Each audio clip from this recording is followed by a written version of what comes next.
Welcome back to another technical deep dive here in the Debug Zone.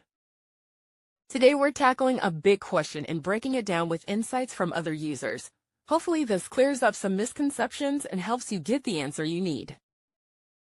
So buckle up, stay a little curious, and let's jump right in.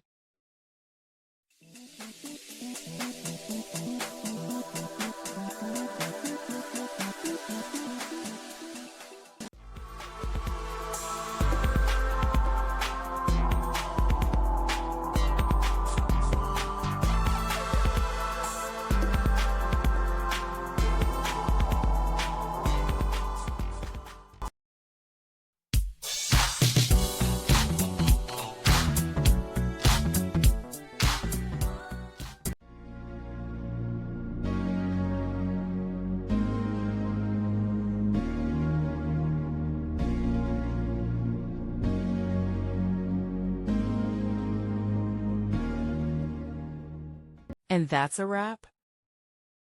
I hope you found the answer you were looking for. If you did, take a second to hit that subscribe button. It really helps out. And let me know in the comments which solution worked best for you. See you next time in the Debug Zone.